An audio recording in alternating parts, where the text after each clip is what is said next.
Hey, welcome to Bearded Gamers. My name's Alan Blunt. Hello, I'm Aaron. Hey, how you doing? How you guys doing today? We're here to talk to you about having fun with games, playing with them, writing them, putting together adventures, and losing sleep over some of these things. Anyways, what you want to talk about, Aaron? Well, I got something planned for later on, but it has been an interesting we actually haven't recorded in about over a week now. Because we had major windstorms here in Ohio, and I was without power for over 12 hours on Friday, so I can't sleep in silence. I need a little bit of sound. I did not sleep on Friday night, and I didn't get power back on till 9 a.m. And that's when it's like, okay, I need to work because I never worked on my channel on Friday night. Oh, That being wow. said, I didn't work on my channel this Friday night because I watched Teenage Mutant Ninja Turtles 2 on the big screen. It is the Yes, what is it? The 30th no, 35th anniversary this year. always, always for the fun. Last year was the first movie, but I was unable to make it. This year, we went with a bunch of friends, because Thursday was the last day of official shows. It was only up for a week, but several theaters around the country, including here in Columbus, had one theater that had another week tacked on. So Oh, we wow. went and we watched it, and I saw that movie when it first came out when I was a little kid. I went to the movie theater for both the first two Ninja Turtle movies. So it was fun to watch it on the big screen. Plus, this was the same couple. Me and my wife went with them to the Labyrinth. And yet again, the wife of my friend, well, she's my friend as well, but she had never seen the Labyrinth. And this was the first time she had seen Teenage Mutant Ninja Turtles 2. Hmm. So she doesn't hide her head in shame anymore. No. Okay, good, good. She missed Labyrinth. She never should have left the 80s. Okay,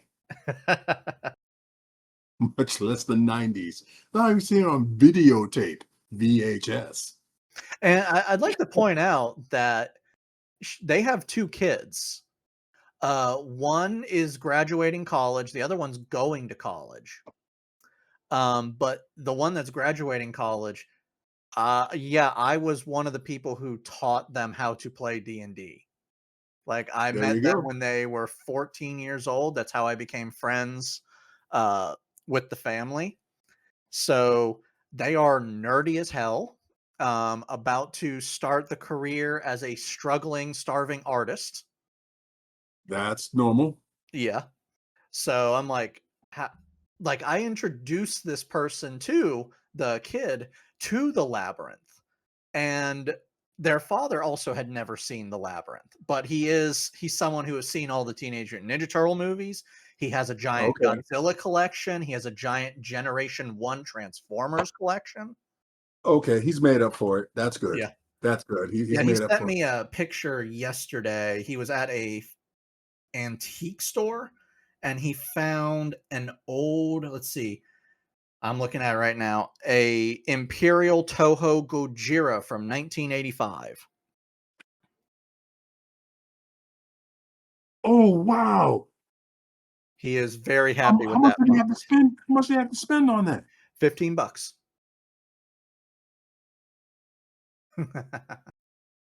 15. Okay. All right. I He's can't complain. celebrating it. Anytime he finds an old Godzilla or an old Transformers or shoot, what was the Shogun robots?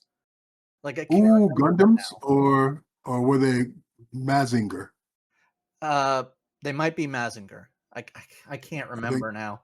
Like me anytime he neither. finds old Don't pull my geek cards, toys. please. Please, we'll have to fight. Okay, don't pull it.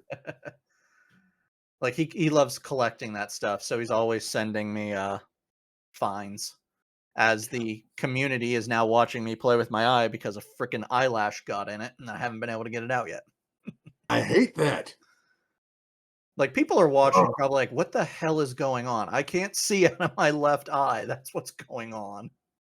wait, let me put my head forward so the shine can distract everybody. Don't look at Aaron's eyes. Don't look at his eyes, folks. Okay. I think I got it. Yeah, Uh, so yeah, last weekend kinda sucked for a lot of people.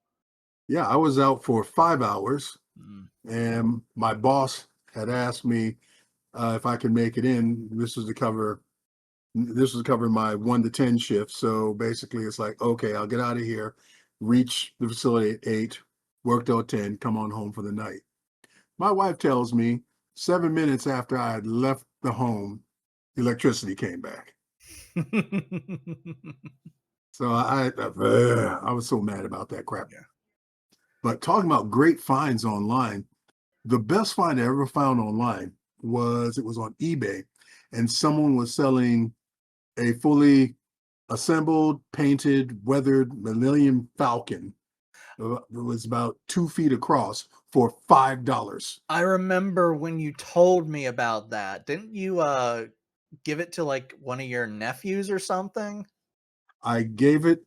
Let's see. I gave it to my nephew Ben, and I told Ben, it's like, okay, if you ever get tired of this, send it back to me. Don't give it to anybody else. Send it back to me.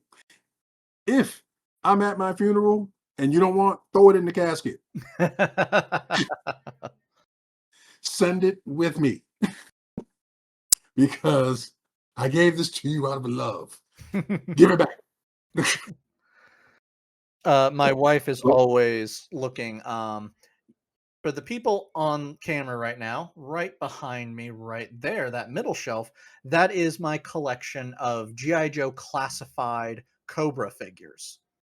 If you don't know what classified is, they take the original GI Joe action figures and break them into two lines. There's the retro, which just makes them bigger and they are identical.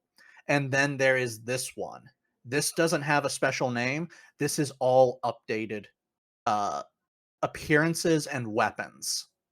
So they are using like current real world tech for their weapons and stuff. And I love collecting them.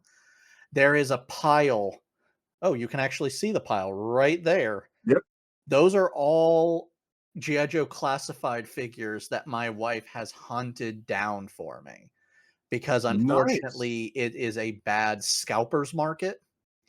Like these guys will go into all these stores, buy them out, and then put them online. Everything, and then charge you premium prices for it Mhm. that are sometimes more than double what they were retail. Mhm. Yeah, that's crazy. I hate that crap. Yeah, I'm happy Uh, because, over there behind me, I can't wait to put them out, is the special they've come out with these horror figures based around, in the '80s, I think '85 or '86, Stephen King designed a GI Joe for his son, um, and it's based around Vincent Price. Well, the GI Joe classified figure came out, and my okay. wife found it for me, and then also found the Ghost Viper, which is a viper that goes with him that also has the same, uh they kinda made him for classified like Scarecrow. Like, he's Right. using this stuff to make people think that he's mystical and whatnot, but it's all, illusion technology.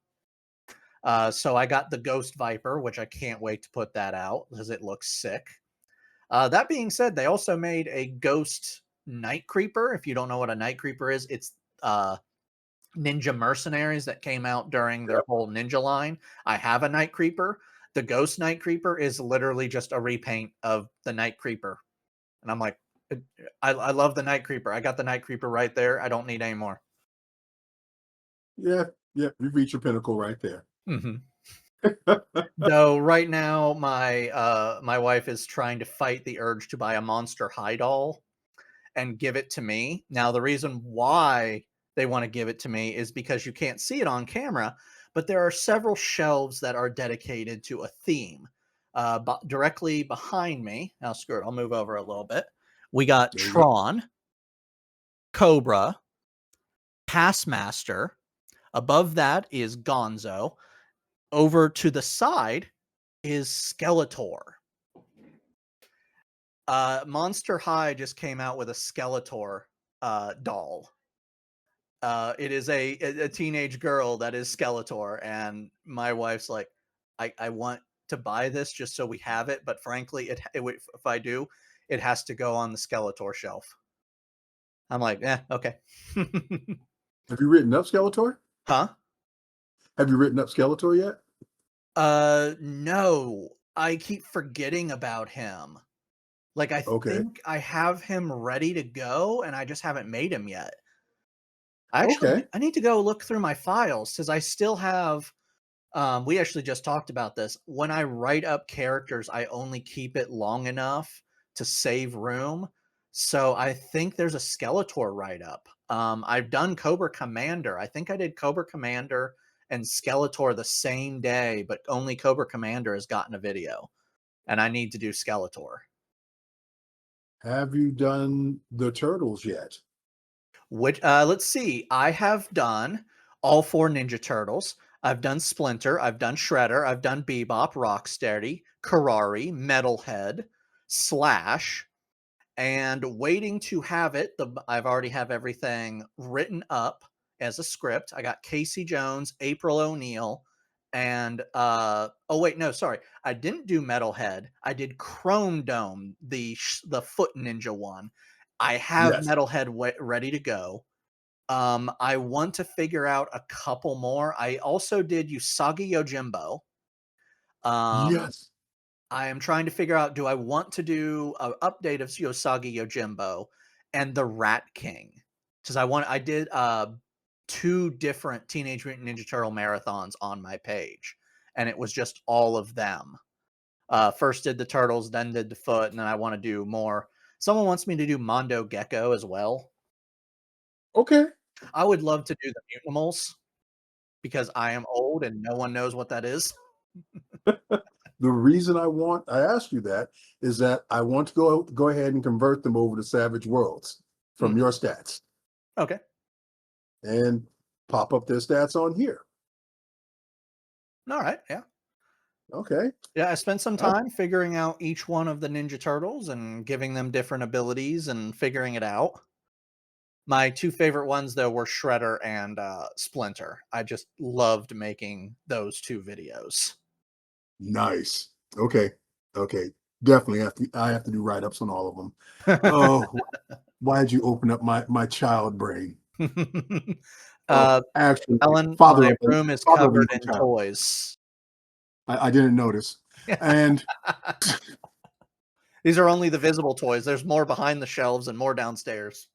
see, being the responsible father I am, I had purchased Ninja Turtle toys for my son of 2 years old at the time. He enjoyed all of them. He enjoyed all of them. Uh, but it brought me back. Opened up some nostalgia for me there. Yeah, I want to write them up and put them up here. I really want to do that. Anyways, what this week I'm going to Adepticon. I'm heading out there 7 a.m. on Wednesday morning. Adepticon is basically 10,000 plus people attend to play miniature games, buy miniature games from other vendors, be there at secret reveals, like Games Workshop's going to be there talking about 11th edition, of course. Hmm. Also, people like Mantic will be there. If it has anything to do with miniature games, it's going to be at Adepticon. And Adepticon's credo is by gamers for gamers. That's their credo. You will not be disappointed when you go there. There are painting classes. There are strategy classes. There's even a trade night, which will look like any medieval bazaar from fantasy, which you go into and basically the heads are bobbing, the bright clothes are out, and there are just tables filled and filled with classic miniatures you haven't seen for maybe 30, 40 years, game systems. Uh, it's just all of that. Team tournaments, several tournaments, 2-day tournaments, 3-day tournaments, if you really like, and demos for new products coming out. I've always enjoyed going. I've been selected to be ringer for the Fantasy Battle tournament, in which I have to show up with an army and jump in if we have an odd number of players. And if I'm not doing that, then I just help do judging, which means I get to walk around saying, that's good, that's bad, that's nice, that's not. Now I'm going to sneak off and go hang with some of the people I've worked with for about 30, 40 years. So, so if they ask, where's Alan? It's like, they have to send someone to find me. It will possibly be with food in my mouth, but they will find me. Follow the crumbs, follow the trail. Also, something this week that happened is that my good friend Jeff Smith had passed on. I've known him for about 30, 35 years. We got to know each other when he was Games Workshop. When he was coming to apply for his position, he spent the night on me and the guy's couch. And after that, it's been close. In fact, we even traveled from Baltimore to Columbus one time for him to see his lady, for me to see mine, Sherry, and from way back in the day. And we just maintained things. Even after he left, he continued in leadership positions in the gaming industry, and he was even also a commissioned painter for people. He was, I'm going to say this, he is, to me, he is a son, he is a brother, he's a husband, he's a father, he's a grandfather, and he jumped into each role with full enthusiasm and passion and compassion. He was that type of person that I could feel safe around this guy. And if I'm picking up a brick, I'm looking to my side and he's picking up a brick and no one asked him to. It's like, okay, I'm not alone. But I'm going to miss the great wolf. The old wolf is what they called him. And we're going to see if we're going to raise a glass to him at one of the eateries somewhere in Milwaukee. My plan is to meet people at the Safe House, which is sort of like a secret agent themed bar. You have to give a password to get in. And if you give the wrong password, you have to perform a skit or something that they force you to do. And when you walk into the bar, you find out that you were videoed and everybody got to see you do it. It's, I'm going to attempt to get 20 people in there and 20 skits out of them because I'm going to tell them all the wrong password. I've been before. There's a video of me doing something with pom-poms, and I'm stopping there.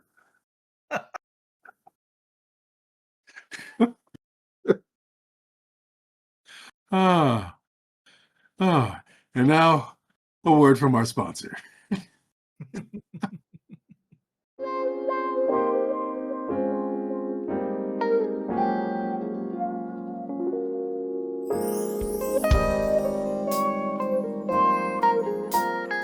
Oh, baby, it's time once again.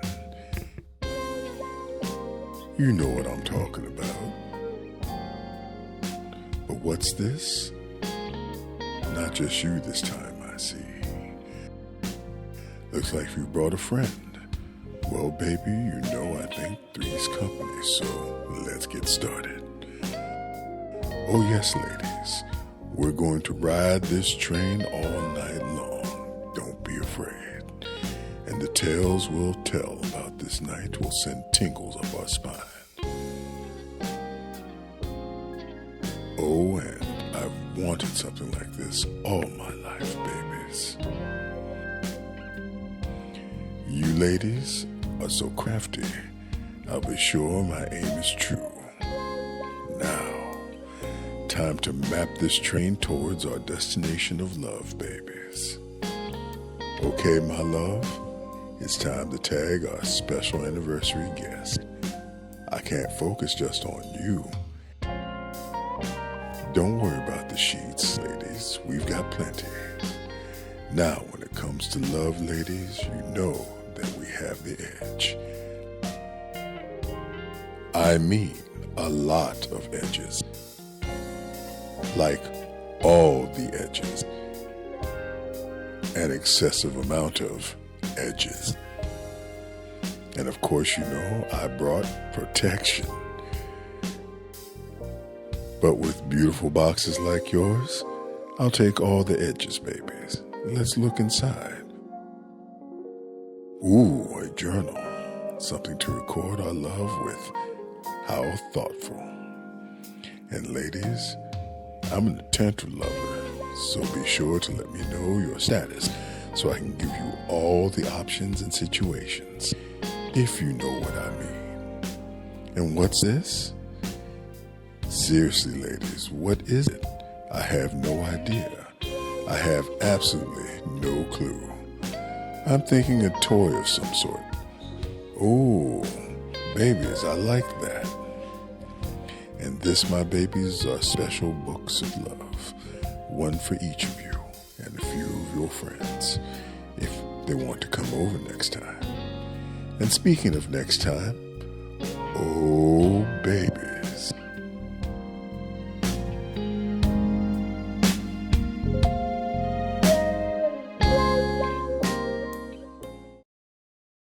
All right.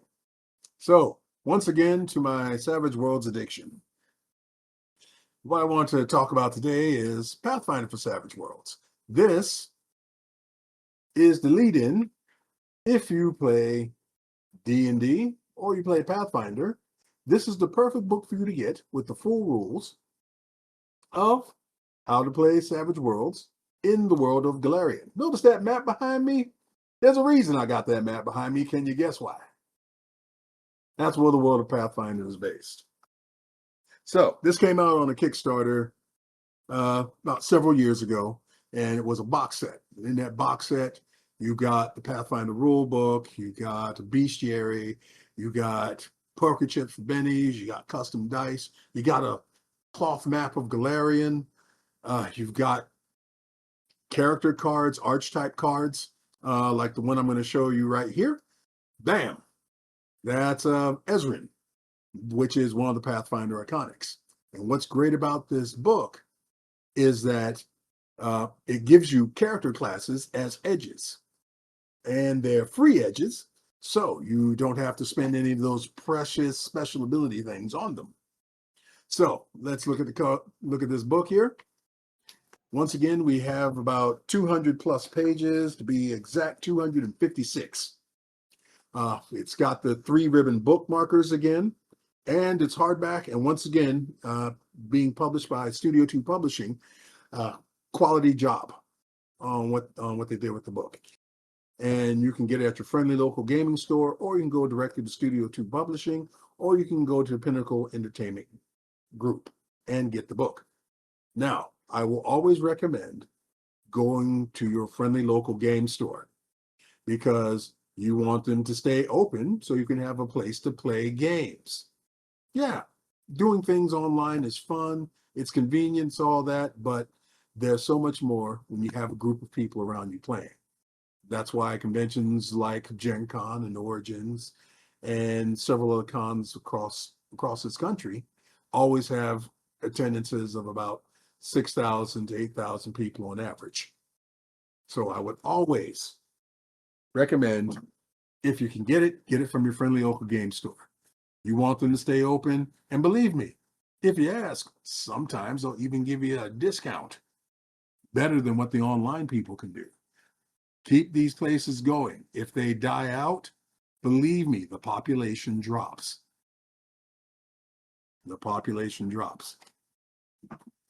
Now, let's get into the nitty-gritty of the book. So, what we have here, like everything else, you have your anytime, any place, because that's something that Savage Worlds just says to anything. This is a full collaboration from Paizo and from Pinnacle Entertainment Group. You have the characters chapter, in which it goes into making characters, and it also introduces skills, the edges, the character class edges, as well as the prestige class edges. And if I pull up a character here, like Valeros, the fighter, let's start simple. It starts with what you're required to have to pick up the free edge. It gives you all the starting capabilities that this character has, which martial flexibility, which means for 5 rounds, you can go ahead and choose whatever combat edge you want, as long as you qualify for it. And it lasts for about 5 rounds. Then they have, as you go up to the next rank of seasoned, in which you end up with something called deadly blow, in which you get a damage bonus with your weapons. Then they have improved martial flexibility on the next rank up, in which you can choose 2 separate edges to use within 5 rounds, or 1 edge for use with 10 rounds. And then they have, finally, at the final level of heroic rank, martial prowess, which means that you get to re-roll any attack. And that's powerful in Savage Worlds Pathfinder. Then you have the iconic Valeros character. You see that beautiful picture there, gives you his beginning stats up front, what gear he starts with, all that. And then they have listed under each advance what it takes to build Valeros. So if you want to put Valeros together at rank 1, he ends up with a vigor boost. You can go to rank 5, rank season, which he ends up with deadly blow. Then between those ranks, they say they have recommendations if you want to build an accurate Valeros.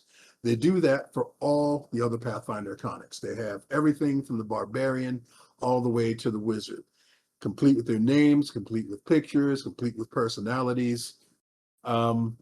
Well done, push forward. Also in Pathfinder for Savage Worlds, the ancestries start more advanced than they did in the Pathfinder Companion. So a dwarf in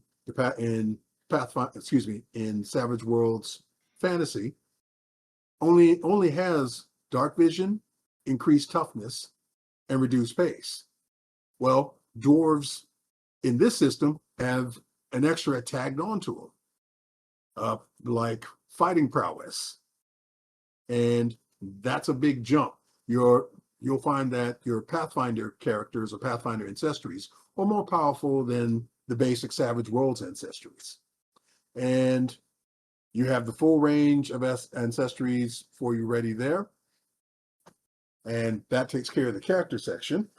And it comes down to gear, in which it has everything for armor. It has everything for personal weapons, special weapons, as well as vehicles.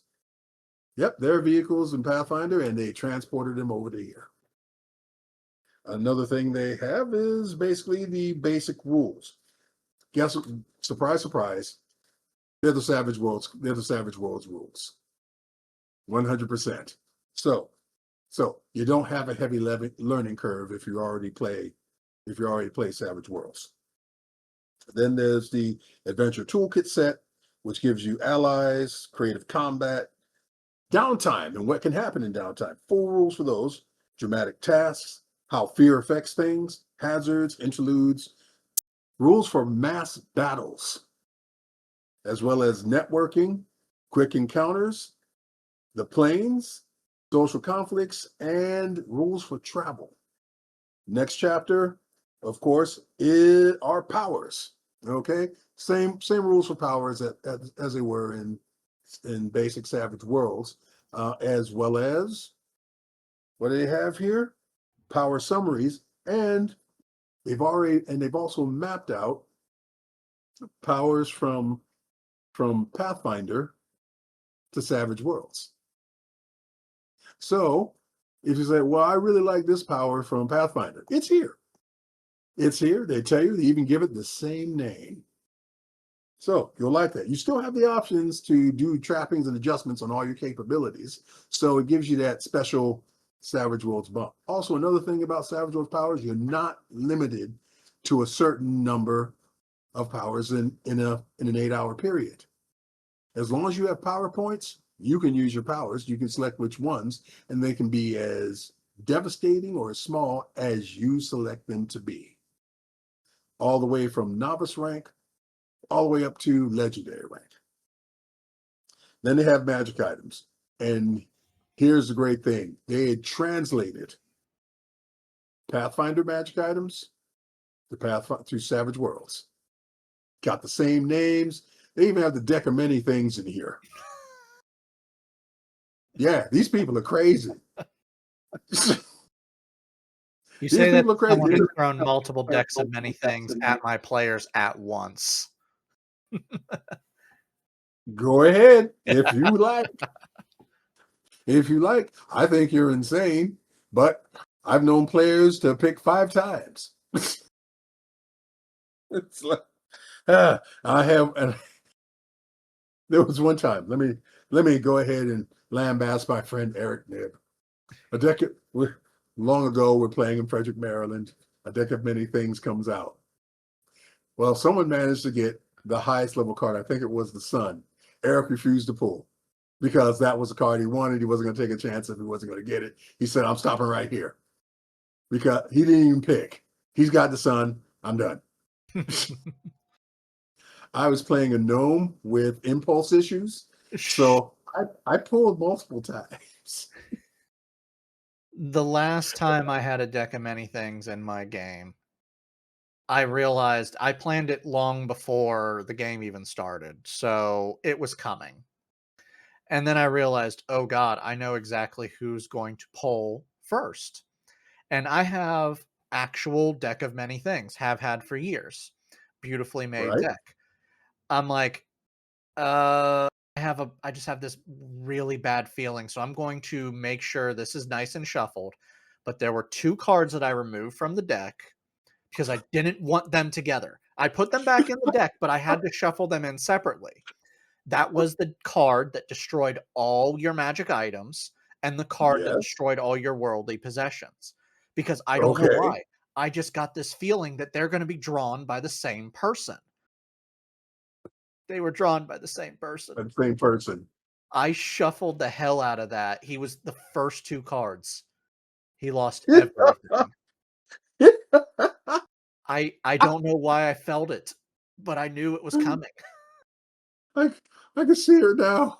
Adventurer, pull your deck. Yes. Yes. Why am I naked? But this is the good thing. Amber. I had to tell him about this. I'm like, you have to understand what just happened saved you. He's like, what are you talking about? I'm like, that sword that you found with the deck of many things, like it was right next to it. Have you ever read the Dark Elf trilogy? I mean, the Dark Elf series? He's like, no. I'm like, read it and stop when you get to a sword by the name of Cutter. I made a 5e conversion for Cutter and I put him in my game. And Nice. and he was like, I'm going to use this. I was like, oh, this Cutter's going to ruin this character. And it got teleported away because of the deck of many things. I like it. So did you strip him naked right there as soon as you read the cards? I described him getting hit with a blast of light, and all that was left was his pants. With his pants. Okay. Everything else was gone. So you left him pants. That's a good GM. That's a kind GM. I'd have had that boy swinging. No, all worldly goods. All you guys are dirt underneath your fingernails and toenails. That's it. You can get it. You're broke. You're broke, son. You even feel broke in the air. Your air tastes cheaper. Yes. All worldly goods gone. All right. So that was a little interlude on magic items. It also has a magic item creation system, which is fairly fun. You can take your weapons and basically kick them up to +1 damage, or you can have them fighting for you, or you can have them thrown and teleport back into your hand. It's in here. They also have the next chapter of game mastering, which gives you hints and guidance on what to do when running your game, running your party. And last is the bestiary. Now, the bestiary is only about 7 pages worth. And let me make sure. Nope, I lied. Okay. It's about 15 pages worth. But the reason why the bestiary isn't big is that they put out a bestiary book, and they also put out a second bestiary book, which gives you the full run of monsters that are available in Pathfinder, as well as what they've done. As I put this card up here, they put together decks, decks for not decks, but basically character cards. I'll call them. They're about the same size as the archetype cards. They put together cards for every monster in the bestiary. So if you're running a game, everything's on that card. You got the front with the picture, you got the description on the back, you got the fighting capabilities, all of that, and all in a handy card for you just to throw down. They gave you cards for each elemental, at whether it's a small elder elemental, basic elemental, or basically just a fun guy to have around. It gives you a card for all of the dragons. So basically, you got a card for a bronze, you got a card for a silver, you got a card for a red. But it's such a handy tool to have as a GM. I bought index card holders. They cost about $8 off of Amazon, and I was able to put all the cards in this holder arranged alphabetically, and arranged by alphabet and by type. So I have a section with constructs. I have a section with outsiders. I have a section with section with dragons, of course, section with elementals. It is such a handy tool to have. I would recommend getting these card decks through your friendly local gaming store. If not there, Pinnacle Entertainment Group, or get them through Studio 2 Publishing. Other things that they have for them is that in copying how Pathfinder came out, they then came out with an advanced player's guide. And then later on, they came out with advanced player's guide number 2. And in these, they added the gunslinger, they added the inquisitor, they added the summoner, the shifter, the ninja, the cavalier, the samurai. They covered all bases. They even added new ancestries like elemental archons. That would be sort of like sylphs, Ifrit, Jinn. That is ancestries that have an elemental background. They added the Leshies, the plant people. They're in here now. You can now have a player character goblin in this game. They put it together for you, as well as putting in other things like they've advanced shapeshifter, in which you can change yourself into a dragon if you like. Yeah. Yep. I know there's some people who want that. Wearing fuzzy hats and all that. As well as putting out Bestiary 1, Bestiary 2, and here's the adventures they put together. They give you Rise of the Rune Lords, all 6 chapters in a box set. So Rise of the Rune Lords was that award-winning campaign that they put together for Pathfinder, in which at the end, you're fighting giants, you're fighting rune lords, and you're starting all the way from beginning, all the way up to, I would say, equivalent level 16 to 20, going through the entire campaign. They also give you maps, they give you handouts, they even give you more character and archetype cards. Another thing they put out was the Curse of the Crimson Throne box set. And with that, once again, all 6 books, a background on the realm, small little map, and then the box set gives you that Adventure Path campaign. They're coming out with another one on a Kickstarter that already ended. I already purchased it. And I'm waiting for that to get delivered in anytime soon. No, okay.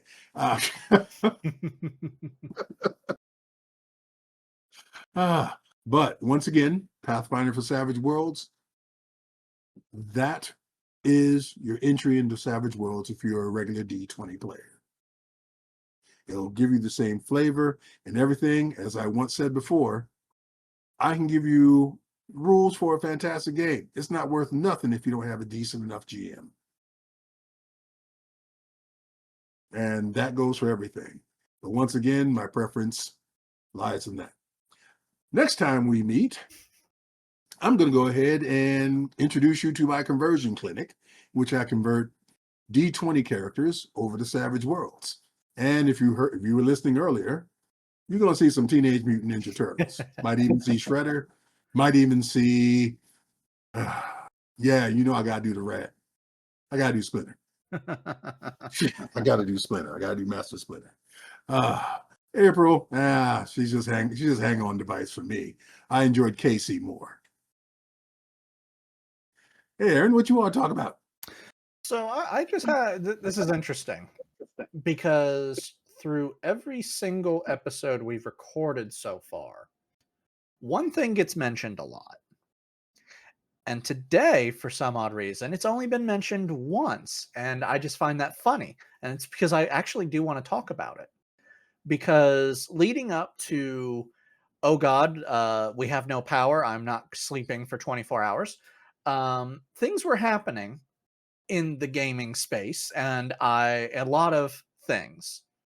But the one thing I want to talk about is something that Alan loves very much.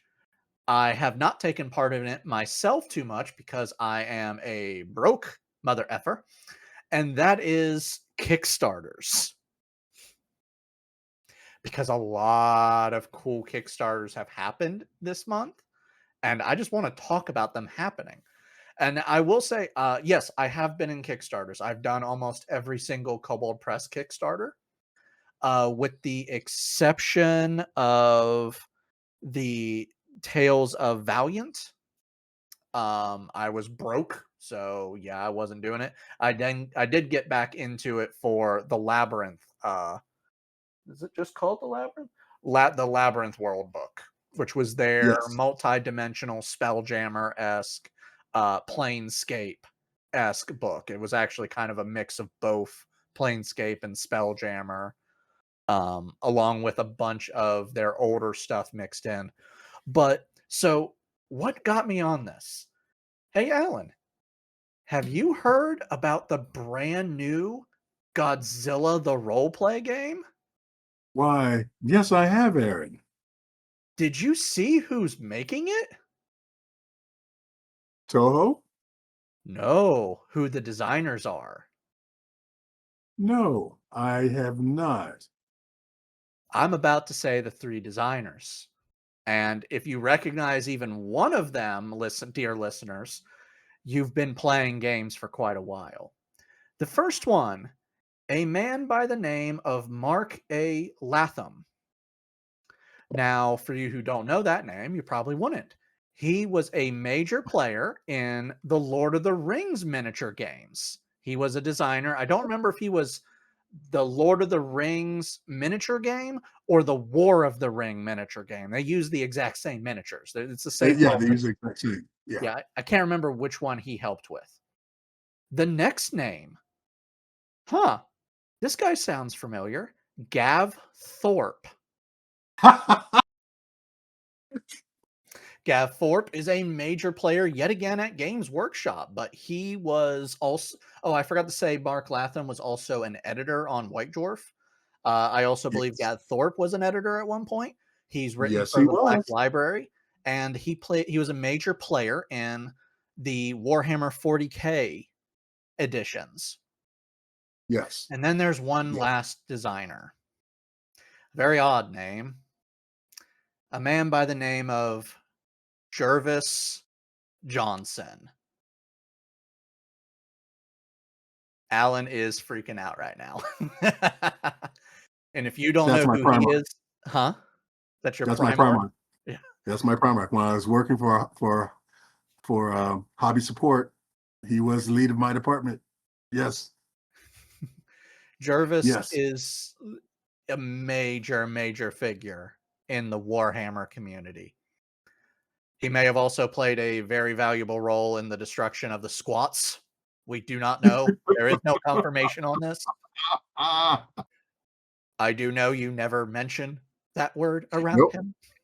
nope, nope, You nope. can totally say the Ah, Leagues of Votan, and they're not the Squats. they're not the squats. But yeah, Not not the bikers. those three guys are designing and they are the makers of this game. Like everything is them. And this is what made me really like want to talk about Kickstarter because it is such an amazing thing. Not always amazing. There have been scams, there have been failures. There have I won't. been Oh, yeah, what you want to say something? I won't say necessarily scams. Actually, there was a major one. It was for dice. Like, Really? yeah, I can't remember what it was. I just watched a video recently on it. Like, they were for D20 sets and all of that. They got the major D&D content creators plugging it. Yeah, it never happened. Um, the money was collected. There The was money was another collected. one recently, for you who play D&D and keep up with the D&D content creators, they've all been talking about this recently, but I can't remember what it was for. Um, like one D&D content creator got scammed. He helped promote it. Another one Oh, realized that something was up and decided not to. But okay. yet, but more often than not, it's just good. It's all good. There's always going to be bad eggs.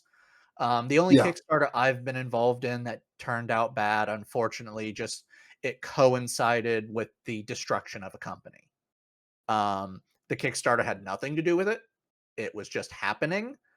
And unfortunately, literally after the Kickstarter ended and got funded, the company went through turmoil. And yeah, it wasn't good, but I'm not upset. They didn't scam me. It happened. But I have just seen so much good stuff come about from Kickstarters in the gaming space. There's even we can go into all the other Kickstarters that are going on, and that yeah, even there's been goods, there's been cons, there's been upsets, but I just want to focus on the gaming space because it is so cool with all the things. Another one that just came out that I find amazing, bringing K-pop demon hunters to Dungeons and Dragons. Not the actual K-pop demon hunters. It is inspired by them. Okay. But the reason why that one I really, really find amazing is because they bring a lot of Korean mythology into it. And wouldn't you know it, it's actually Korean creators. Like they are actually there. I Good. remember seeing a Good. Kickstarter. I'm like, oh, this might be interesting. It was all Japanese theme stuff, and every single person was paler than me. And after a quick look, I'm like, oh, you guys are actually just modeling this not after Japanese mythology. You're modeling it after a video game that just so happened Yeah. to have Japanese themes to it. There's nothing to matter with it. That only matters to sticklers like myself. Well, I love Japanese mythology. I got it tattooed Me all too. over me. Um, I I still loved watching watching Toshio Mifune over at your place. That oh in yeah, action. Oh, that was awesome. God, I need to do another samurai movie marathon. I got the complete Zatoichi series. I got the complete Lone Wolf and Cub series. Wait a minute. Wait a minute. You've got every video of Zatoichi, The original run, all right? 25 or 26 movies, not the Beat Takeda, not the spin-off Ichi, which came out about 10 or so years, no, a little bit over 10 years ago. It's about a blind sword woman who was trained by Zatoichi. Okay. I do not have the TV series, which the TV series was just a remake of all the movies with the exact same cast, just done as Yes. TVs. But yes, I have my lovely wife knows I love samurai movies, and I was trying to find all of the Zatoichi movies. I got halfway through, and then Criterion came out with a box set, and now I have all of them.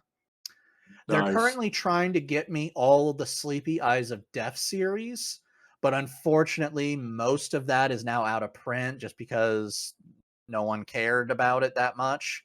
I think it's a good series, but Hey, um, but yeah, so I love all that stuff, and I really love the fact that Kickstarter is giving people a chance to make this stuff.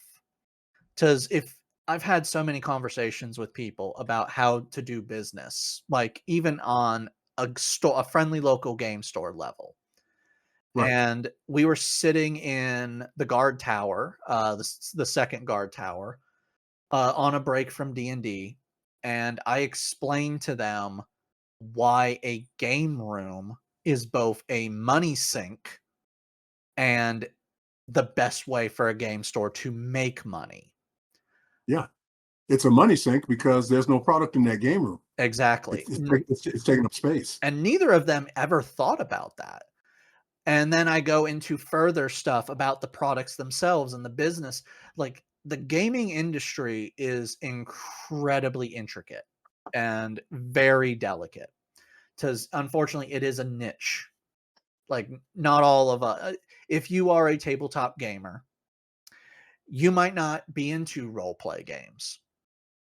I wasn't into role play games for a very long time, not because I didn't want to, but because I got sucked into 40K pretty early on, and I wasn't allowed to play D&D when I was living at my parents' home.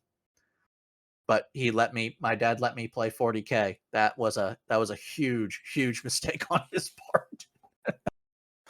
It I wasn't didn't really, until what? I didn't run into those issues myself. I brought friends over to play, and it's like, he's a doctor. That's a police officer. That's a firefighter. Mhm. I said, yeah, okay. Oh, that's a Marine. It's like, yeah. It's like, all right, go on. My dad, when I asked him if I could learn how to play D&D, because the comic book store played games, Right. he told me, well, I've heard all these bad things about D&D. He was Don't even go basically there. reading me the plot of Mazes and Monsters. He didn't Oh, know that it wasn't true. No one at that point knew that wasn't true. So he bought into it. He didn't know anything about 40K though, which is why he let me play Warhammer, not realizing it's like 100 times worse story-wise. But as I was saying, like, so you can't automatically guarantee that your role play stuff is going to sell in the right, tabletop gaming world, but just as much as you can't know if your wargaming is going to sell. right. And Kickstarters have kind of, I won't say taken away the uh, fear of not being able to make a product, because I mean, you still have to garner interest and all of that, but to go out on the limb and say, hey, I'm going to do this, I'm going to make this supplement for D&D, I'm going to make this skirmish miniature game, like, to do that it takes so much money. Yeah. And I love the fact that Kickstarters have come in, and even companies like Kobold Press utilize Kickstarter to get a new product line going. It's a Yep. great thing. And so many games and as I just said, supplements. I'm like, what word did I just use literally 2 seconds ago? Supplements for games and new dice for games. I mean, there's so many different kinds. Um, if you guys know of, what is it, Legends of Avantis, they are a actual play They did a Kickstarter. My partner went absolutely nuts for it because it was their version of Ravenloft. And I'm going to shout them out right now because they did something in their area of Ravenloft that, frankly, I thought I was the only person who thought it would be an amazing idea. They gave Blinsky from Curse of Strahd a happy story. I thought I was the only one to do that. And to you who don't know, Blinsky in Curse of Strahd, his dream is to create a toy that can play with children and bring happiness because he really does believe happiness can fix everything. Well, Yes. in Go Crooked Blinsky. Moon, we meet Blinsky the Second. Blinsky did it. He created a toy that was alive. And he got busy. Blinsky the Second is now, he has gone out into the world to, or what he thinks is the world, to spread joy, because joy is all that matters. And he's created a new race of creatures called the Threadborn, which are living toys. I did something similar in the new Spelljammers campaign that's coming out. My players and I just scheduled our first game. My wife is playing Valentine Val Blinsky. And the story is Blinsky did it. He figured out how to create living toys, but instead of creating toys, he created a family. And Valentine is the 13th Blinsky toy. And unfortunately, they're not all there. So basically, the children eventually just kind of get lost in the mist. But Blinsky's not upset because they're safe, they're ready, they can handle themselves, and they are spreading joy. And effectively, if you watch, once the YouTube goes up, I'm going to put the Academy episodes up where you meet Valentine for the first time. Yeah, Valentine accidentally got out of the domains of dread, and they don't know how to get them back. There might have also been where the Harpers tried to take them in, and only for Valentine to accidentally blow up a building because Valentine is a genius. Right. Literally, the players are meeting Valentine, and they're like, "Well, what happened? Why did the Harpers get rid of them?" The bosun of the Spelljammers Academy goes, "This is the formula for alchemist fire. This is the formula for black powder. Valentine was storing them all together, and then there was an incident involving a spider." Nice. But yeah, so they've made their own, their Kickstarter sword. I love it. It has a bunch of really good PCs in there. You got Ratkin, which are effectively the Skaven. Like, they are 100% Skaven. You got the Threadborn, you got Gargoyles. Like, it's a good book. They're now coming up with their second book that's going to be space themed. And the thing is, they're not Critical Role. They're not a multi-million-dollar company. They would never be able to share the stuff they create to the wider D&D community without getting loans, Right. and then paying artists and all of that. They can't even guarantee a loan. Kickstarter has done that for them. And I think it's great. I think it's great too. And my hat's off to them, because everybody thinks it's great. We got all this money to make stuff. Now, production time. That's where some of these Kickstarters run into issues. That's where the ones that have failed so far has run into issues, has been production. Yeah, because you have to think ahead for this stuff. You really do, because you promise a certain date, and then that date comes and goes, and your buyers are up there going, there's nothing in my hand yet. And then it could be for legitimate reasons why it's not there. But humans are impatient. I want my toys now. You promised me this date. When you saying it's gonna come out? Well, it's going to take me another 90 days. Okay, I'll give you 90 days. That better be here in 90 days. Because when people start clamoring for money, you'll notice that the stress levels go up. I'm I would say, very happy that all the Kickstarters we've been with the exception of the one that was just yeah, sad and bad luck. yeah. I think you know With the, exactly which one I'm talking I, about. I know exactly which one you're talking Yeah. about. And things happen. Yeah. Things happen. Had nothing But to Kickstarter, just things happen. But with the things happen. exception of the bad luck with that one, all the other ones, these are people who went in going, we will figure this out. They handled it either because they are old, they're wearing the old hats of where they came from, like with Yep. Cobalt Press. They've been doing this for a very long time, but the Kickstarter has helped them take their business to a new level. Or your Legends of Avantis, who have never done something like this, and they just want to share it, and they handled it perfectly. So for it really does. I'm sorry, I just looked over and there's my wife carrying a large amount of Pringles into her office. I'm like, what the hell? Pringles, damn it. She may have just bought a giant box of Valentine Pringles. Okay. Pouring it in the It's food. It's allowed. she's like, I get hungry. And sometimes I don't want Yeah. sugar. There you go. Sugar can be fun, but Yeah. sometimes it can be damaging. Yeah. Yeah. Yeah. Pringles, I'll allow it.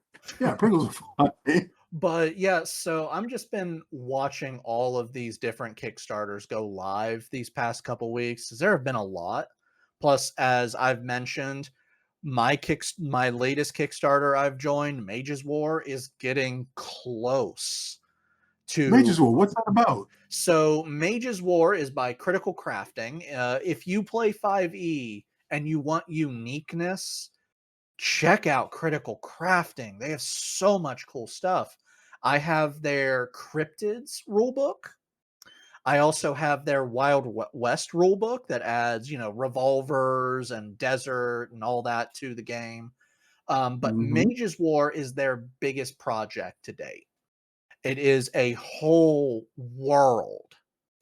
And when I say a whole world, yeah, a lot of their books are in a world, but this is an expanded world itself. Like, this is a campaign setting. This is when I first heard about it, I didn't want to get on the Kickstarter till I got to see their stuff because they were going to be at Origins. So I'm like, you know Right. what? I want to look at this, and then after Origins, I'll probably get in the Kickstarter. Yeah, that's how it happened. In fact, I talked to them. They gave me the beta of the rule book. So Ooh, I've had everything for a while. my man. Yes. Yeah, it's so cool. But so what it is a world that, surprising it hasn't happened in other D&D worlds, where a bunch of people got together and said, you know what sucks? Wizards. Wizards Wizards. suck. They keep blowing stuff up. They summon demons. Like, this is bull. Yes. I think it's time we handle this. Thus, the Order of the Blank is created, an order that propels scientific understanding over arcane understanding. And the Mage War has begun. It is a Okay. world torn between two factions. The Order of the Blank, who believe in harnessing power to advance technology and, more importantly, keep magic under control. And then there is the Arcane Brotherhood, who are, we're still going to do this. We're still, Right. we can have this all power. Yeah. And yeah, it's the biggest thing. The backer kit was giving all of the stuff you can add on. I decided not to because I need to save money. I'm broke. Like, they have an underwater prison that is effectively how do I describe it? It's like a train. It's an underwater train that is a prison that keeps the mages moving. Oh, wow. Now, I will say this, like, when they gave it to me, I was able to review it. I did have one problem with it, but I figured out why. They didn't have enough time and playtesters to playtest all of the blank subclasses. So Okay. they have been giving it out on their Patreon. If you are a Patreon supporter of Critical Crafting, they're giving this stuff out constantly. That's Um, neat. yeah, That's and they pretty even cool. contacted me. They're like, "You are 100% right. We just didn't have the time or people to do this." And then they told me, "We're going to be releasing it on the Patreon." That's pretty cool. Yeah, they've been expanding it. There's now airships. They just keep bringing out all these supplements to expand the world. And that was also part of the backer kit. To some of that stuff was only on Patreon. It's gonna go live on their website. I think only a few of them haven't gone up. But like they have just done so much great stuff. And I'm gonna tell you that yeah, they added chain swords. If for 40K players, there are chain swords. Yes, there are. But Good. it's so fun because there's all these anti-magic items and all of that. The backer kit closes in a week, I believe. I kind of want to look now. Uh, Yeah, 1 week. dude, put it up here. Put it up here. Put it up there. Let people link it and get to it. Hmm. Well, I'll show it up there to all this. A lot of the stuff that was part of the Kickstarter, like I got all of their STL files. Mhm. That's all for sale, including the runic dragon, which is oh boy, it is going to be massive. It's like over a foot tall. Um, that was actually the selling point for me. I literally walked up and there it is on the table, and that's how I got starting to talk to them. Um, but they have all this cool stuff. I'm like that they have been able their Kickstarter has been able to expand their world so greatly. And like I said, they were a company just like Cobalt Press. They just use Kickstarter to expand their world. And I love how Kickstarter has really advanced the TTRPG, well, the Yeah. tabletop gaming in general. They have really expanded that in Patreon. Patreon and Kickstarter have been amazing for the geek communities as a whole. And it's not just for them either. Like, I believe I don't remember if we got in on it. There was a Kickstarter for a comic book for the Trick or Treat franchise, the horror anthology. My wife is currently standing to the side, shaking her head vigorously, saying, "We did get in that." Okay. We're horror fans, and we love Trick or Someone got into it. Treat. Someone was getting into it. You know you were getting into it. Okay. Yeah. Yeah. You're into it. Yeah. But No denying. I really love this era of of companies able to get more support or creators getting more support directly from the people or using this stuff to expand their business into new areas. I mean, Cobalt Press made their own version of D&D, Tales of Valiant. They did that Right. using Kickstarter. Um, I really need to get back into buying their monster books because I so need more. I could literally sell all my D&D stuff except for Cobalt Press. I'm good for the rest of my life. There's like 1,200 monsters right there in this corner of just Cobalt Press stuff. Oh wait, no, there's more than 1,200. There's 4 books there. There's 400 in each. There's 1,600. So are you challenging yourself to do a story featuring each monster or? I'm gonna say it. 90% of the stuff I use is Kobold Press. I barely use D&D stuff. Not Wizards of the Coast stuff. Not because they're Wizards of the Coast just stuff. There you bad go. or anything, but because Kobold Press takes more risks with what they do. They take more challenges, and they create Mhm. some of the coolest stuff. It's like the heyday of D&D when they were still doing the compendiums and all of that. I mean, Oh, hell, wow. the reason why I love Spelljammer so much is because when it was started, they literally just went to all these artists and creators and said, fill it up, make it so it's part of our of Spelljammers, but we don't care what you do. And then you have great artists like, I'm going to make sure I say his name right, Newton Ewell. I always mess up his last name, who is a huge anime nerd. I love this guy. What did he do? He added Guyver bio booster armor to D&D in the form of the Bionoids. He added freaking Mecha in the form of the Spirit Warriors. Yeah, I He, put up some of his pictures. Yeah. yeah, Yeah, I put up some of his pictures. I'm going to, because I Too love, iconic. he's done so much good stuff. Just going through the Spelljammers compendiums from the olden days, some of the coolest stuff in there is because of him.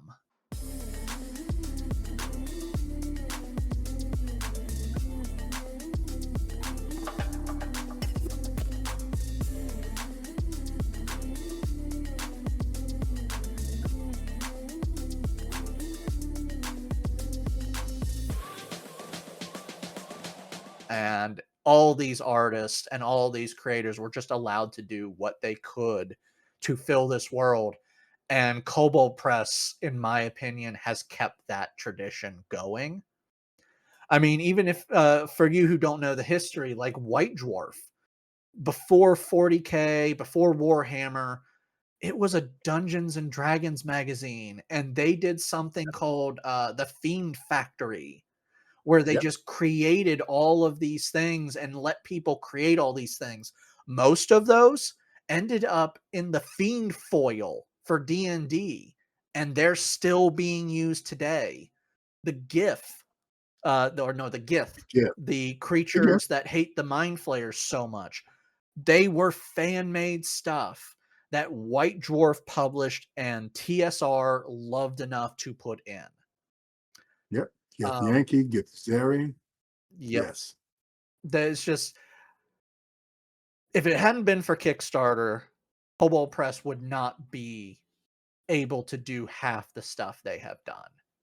And I thank Kickstarter for that, because there's so much good stuff in their books.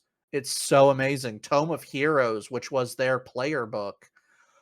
Whoa. Like, I won't even use, they just added firearms into D&D. I will never use those firearms. I will only use Kobold Press firearms because they're better. Yes. I will die on that hill. I do not care. I've had discussions with this. I'll die on the hill. But I mean, you just look at the Tome of Heroes. They have so much cool items, just normal items, so much cool magical items. And frankly, Wizards just doesn't do that much. They play it safe, but they still make good content. But when it comes to the crazier things, that's what I'm saying they're playing safe as. That being said, they're adding Cthulhu into Ravenloft, so I don't know what the hell is happening anymore. They stay inside a good box, huh? Yeah. But it's just because Kickstarter allowed Kobold Press to take these chances that they have been able to do so many cool things. And Critical Crafting has now been able to do so many cool things because of Kickstarter. My favorite miniature company, Raging Heroes, because of Patreon, they've been able to do amazing stuff. Their current, that's out while recording this. If you have not checked out their current Patreon /Heroes Infinity, because now they have broken off and they do it themselves. They've kind of just copied the model, but they still have their Patreon. The stuff that they are doing for like this month It's what would have happened if the Dark Eldar had maintained Wraithbone technology. And it's organic and it's beautiful. But they couldn't do that without online support websites like Patreon and Kickstarter, because they never were able to do that until Patreon was invented. And companies like Cobalt Press, Critical Crafting, and these other creators, like Legends of Avantist, D&D Shorts, he has his second Kickstarter up right now. But all these other creators, they're just creating all this stuff. They're taking risks, and it's helping them create it. So that's what I want. I just wanted to rave about how Kickstarter and Patreon, by extension, have altered the gaming community greatly. And yeah, that's it.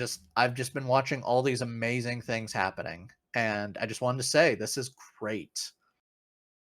If I think if we could go back maybe a decade or so and just say, oh no, a little bit over a decade now. This has been going on for a while. I have no concept of time. I gave it up when I hit 30. You've got no concept, dude. I just realized I stopped working with Games Workshop about 35 years ago. There are children that were born at that time that are now 35 years old. So when I see someone, so I haven't seen somebody for about maybe 30 years or so, and they're standing with some big person, it's like, okay, who's this, your business partner? No, that's my son. He's got a beard. And he's looking down on me. He's tall. Damn that BGH. But if we were to go back maybe 15 years, because I'm looking at this miniature that I talked about on a previous episode that Raging Heroes couldn't do, and now because of Patreon and those type of business plans, they're able to do now. And if we could go back 15 years and tell our previous selves about all the craziness that is coming to the world of tabletop gaming, regardless of if it's for dice, role play, or wargaming, I don't know how I would have felt back then. I would have invested. Huh? I would have invested. Invested instantly? Oh, yeah. It's like, what you making? I'm going to be an investor. As this much percentage over this much time. I remember when 3D printing started, and I was talking to someone who was very much against selling miniatures in his store. And I was like, why? He was very much like, well, 3D printing is going to ruin the miniature industry. I'm like, I frankly don't agree with that. And frankly, I think something good is coming.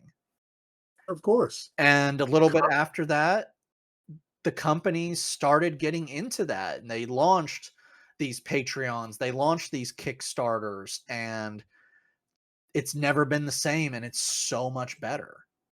Yeah, because now there's no more gatekeeping on it. It's concept to the actual physical item. Mm-hmm. You don't have to hire a production company for it. You don't have to come out with any type of box sets or advertising. You open up your 3D prints. You open up your, you put your STLs up on the place. The person buys the STLs and prints up as many things as he wants. They have My Mini Factory.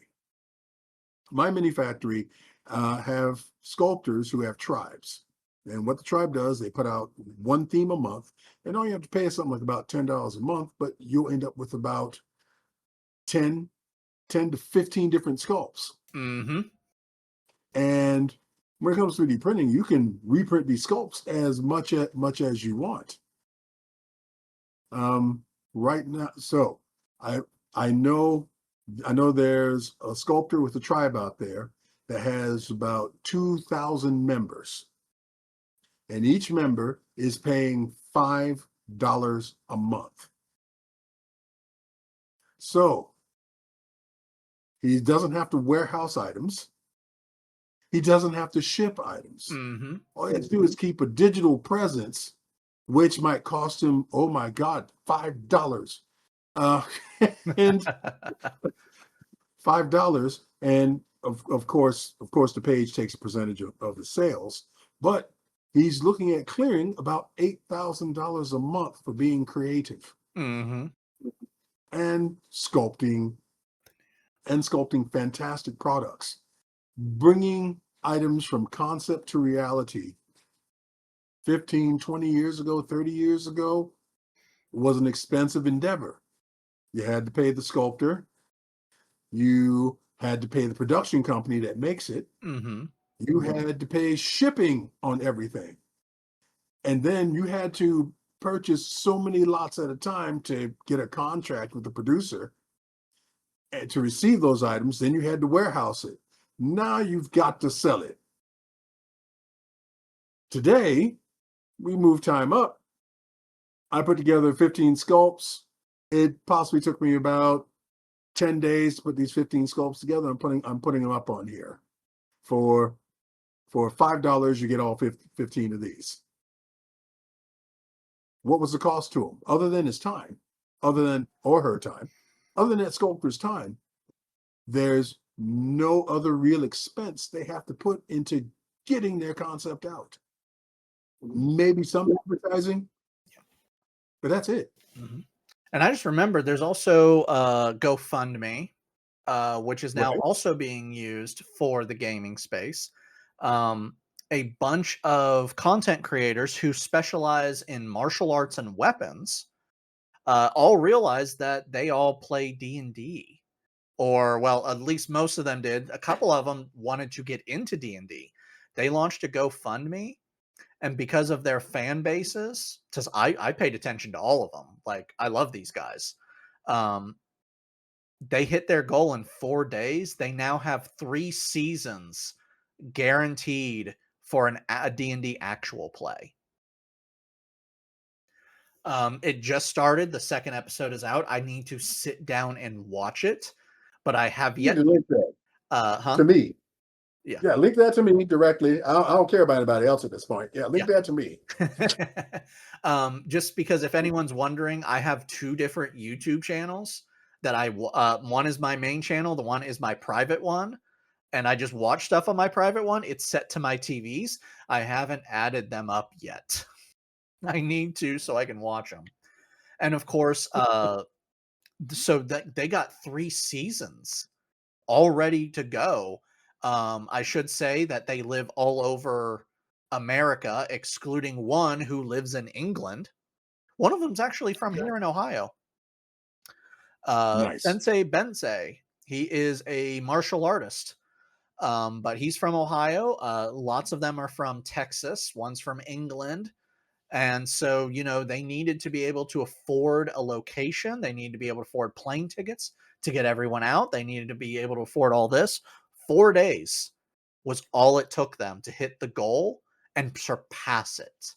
They had to stop it 6 days early because they're like, guys, we don't want all this money, but now since you've given it to us, we're going to guarantee we're going to do 3 seasons of this.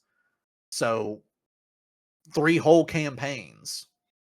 Another group that I watch, they did a Warhammer 40K D&D actual play. They just did their thing. They're a bunch of voice actors and miniature painters like Peachy. And they got together for this. It succeeded. So they started a Patreon. They did a mini campaign called Mecha Force. Or Mecha Force Tango. So they did D&D with mechs, and I think they just said they finished season 2 of the Heretic Hunt, which I'm happy for that since it's ended on a cliffhanger. But nice. Yeah, I love the fact that the internet has somehow been used for good. Oh wait, no, that's social media. I'm sorry. Social media has never been used for good. It's been good, used for good. Everything else, evil. But the fact is that I'm amazed and grateful that we now live in an era where creators can create Yes. and they can express themselves, and it's Express all themselves. good. No complaints, man. Yeah. But yeah, No that's all I complaints. wanted to talk about. Just because I'm so amazed by everything. Well, that's a big thing to talk about. Yep. Now, some people do worry that Kickstarters might take away from the friendly local gaming store. You'll find the smart Kickstarter creators include store packages for stores to purchase and become the vendor for the Kickstarter. And they purchase in a good deal. And hey, there's so many ways this new type of income revenue can help out the FLGS, Friendly Local Gaming Store, as well as boost companies. I'm not going to say the majority. All of my Savage World stuff has been through Kickstarters. All of it. All of it. And I've never been disappointed. Okay, now I'm very happy because I went to the YouTube channel to send it to you, mid-max, the actual play, and evidently, yeah, they're now putting it up on Spotify, so I am downloading this right now. I don't need YouTube anymore. I can use that. On top of using digital income streams, we have a Patreon. And on that Patreon, we have a Miniature of the Month Club. And we have tiers. If you pay $10 a month, you get a mini. And as long as you're part of that Patreon, you're going to get that mini. Then we have other tiers. We also have the Monster of the Month. We also, which the tier goes up in cost. $5 of that is used strictly just for package and shipping. So you're paying for the $5 portion, you're paying for the shipping. So that $10 mini is actually costing you $5. The other $5 goes to whatever postal service we'll be using.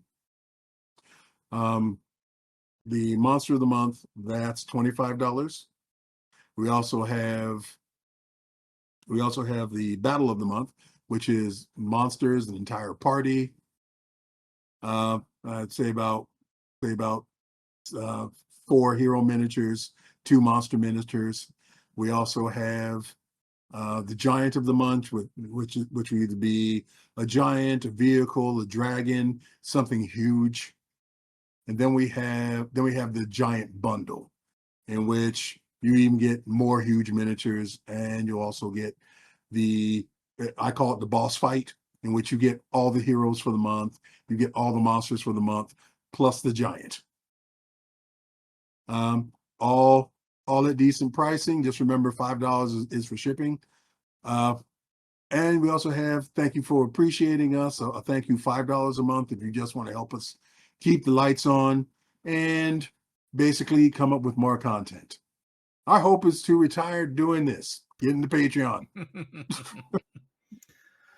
Get into Patreon, take a look. Next month, we're going to be going to science fiction. So it's going to be Combat Squad and vehicles and Star Wars adjacent miniatures.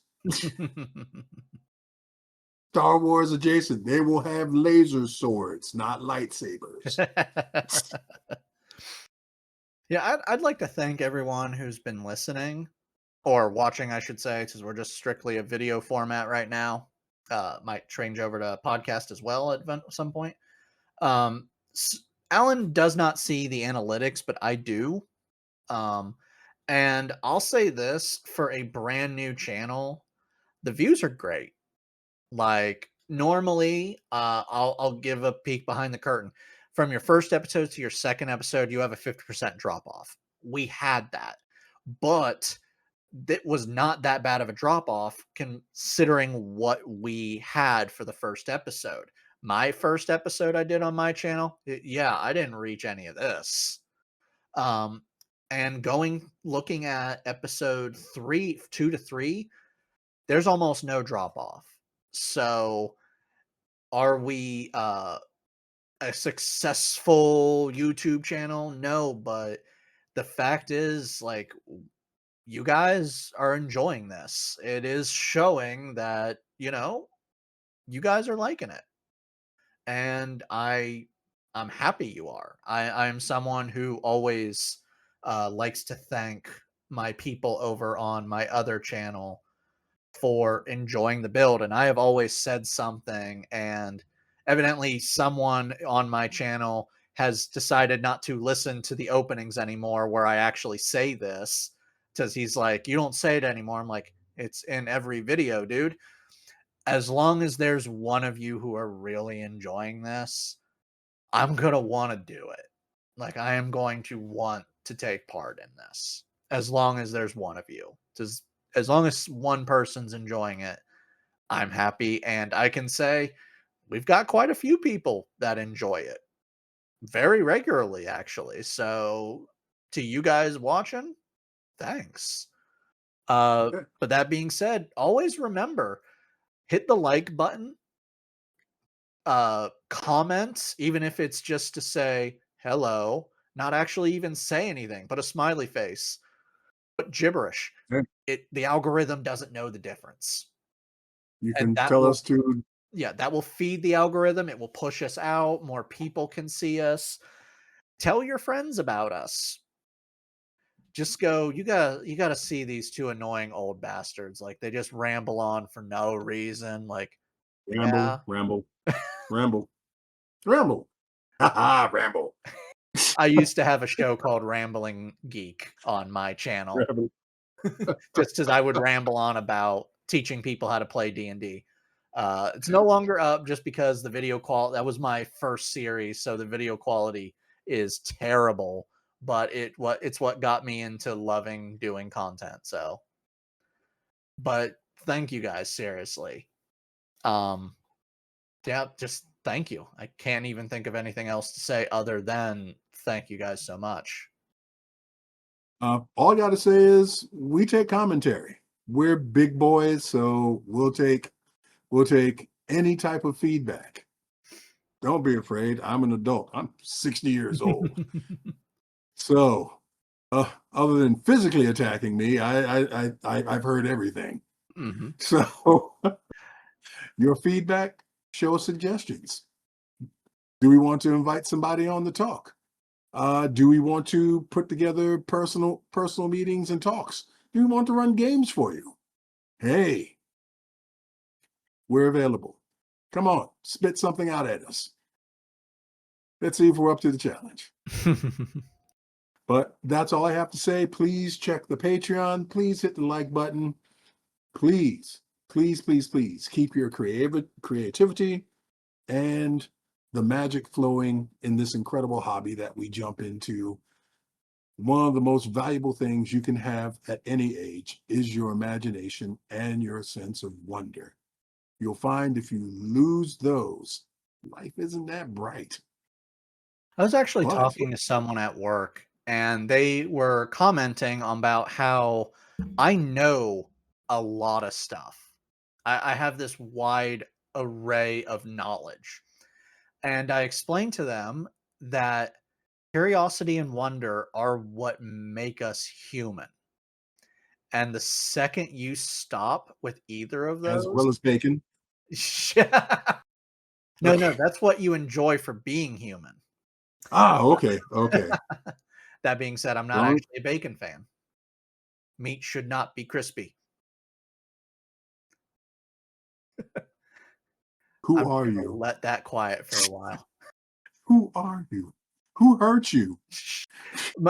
My wife actually made spicy bacon the way I like it. They could not have spicy though, so I had to eat the entire thing by myself. I've never eaten that much bacon before in my life. You need to call a friend if you got too much bacon. But anyway, as I told this friend or this coworker, when you stop being curious, when you stop seeing wonder, you stop being human. And I am always someone who really proposes always being curious and always seeing the wonder in things.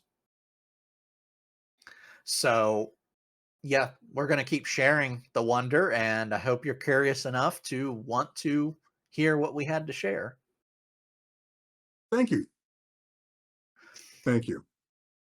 All right. Love to you all, and we'll see you another time. Next weekend, I'm at Adepticon. So I don't know if I'll be doing this from the hotel room or sleeping. Catch you later.